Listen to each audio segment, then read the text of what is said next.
Hey guys, Brian Kusko here, Triple B. Garrick DeMeyer of Royal Constrictor Designs. Not only does he produce stunning ball pythons, he does a fantastic job of capturing their beauty for all of us to see here on YouTube. We're going to talk to him about how he got into ball pythons, what his future plans are, and take a look at one of his current projects. You're watching Triple B TV.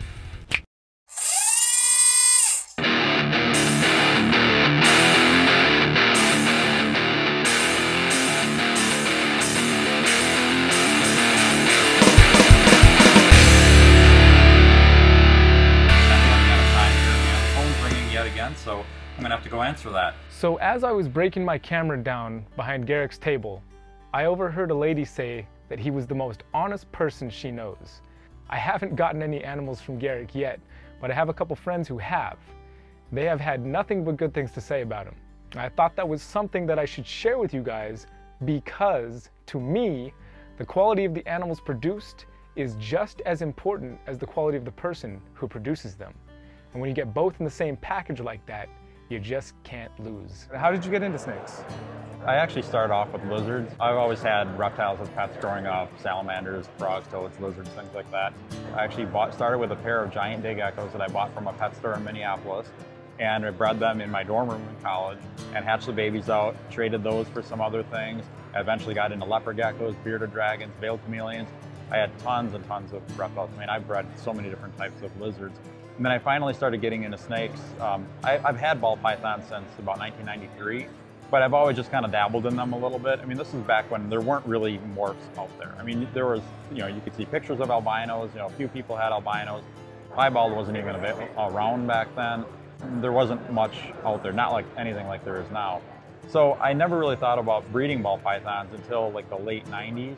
Oh, really? And yeah, and I got in 2000, I actually went out and bought some het males for some various traits. Caramel, axanthic, piebald, albino. I bought het males, because even back then, those were like $1,000 a piece, and I didn't have any money back then. I was fresh out of college and I couldn't afford anything. So I bought these het males and I bought a big group of normal females. I took those 10 females, bred them to those het males, kept back the possible hets, and then through a couple generations, I eventually started producing pieds and albinos and all that.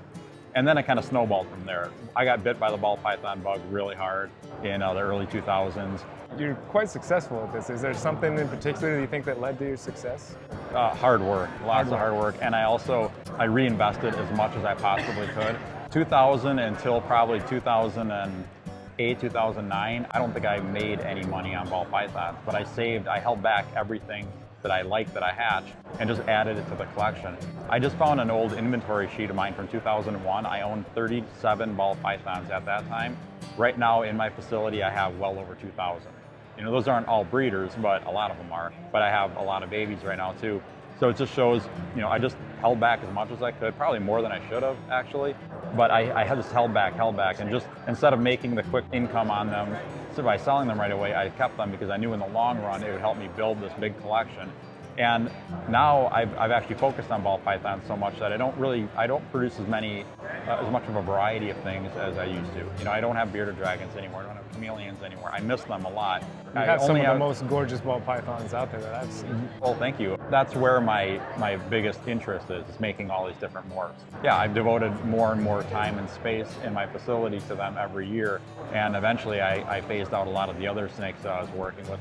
I just decided that if I'm gonna do something, I want to do it the best that I can, and I don't need all this other stuff that's kind of taking away from me working with what I really like the most. And in ball pythons is what I like the most, so I'm just concentrating on producing, new and unique and the most gorgeous ball pythons that I can. Do you have something here that's what you would call one of your favorite snakes that you've produced? Yeah, I can definitely do that. Awesome. Let's take a look. So what do you have there? This is an Orange Dream Champagne Fire Yellow Belly. I have these few champagne females that I had in my facility, and I just couldn't figure out what to breed with them. And I had an Orange Dream Fire Yellow Belly I didn't have breeding too many females. I'm like, I'll just try that combination, see what comes out. And every single baby in the clutch just came out awesome. They turned out so nice that I actually took all of my champagne females and I put them all together in one rack, and I'm gonna take an Orange Dream Fire Yellow Belly male and breed them to all of them to try to produce as many of these as I can. And I love the colors. I held back an Orange Dream Yellow Belly Champagne male from that clutch, and I'm going to breed him to some Enchi stuff and see what the Enchi version looks like. You know, Enchi's going to busy up the pattern a lot more. Totally. But and the regular Orange Dream without the fire in it is a much brighter orange snake. You know, it's not quite as pastel yellowish looking. It should make for some really interesting babies in the next generation. If you guys want to see more of Garrick's awesome snakes, you can check him out on YouTube. I'll have a link down in the description. And he always produces some beautiful snakes, and he does a great job capturing their beauty on his YouTube channel. So make sure you check that out as well. And Garrick, I really appreciate your time talking to me today, man. No problem. Thanks for having me. Next week, we're going to meet two people. Two.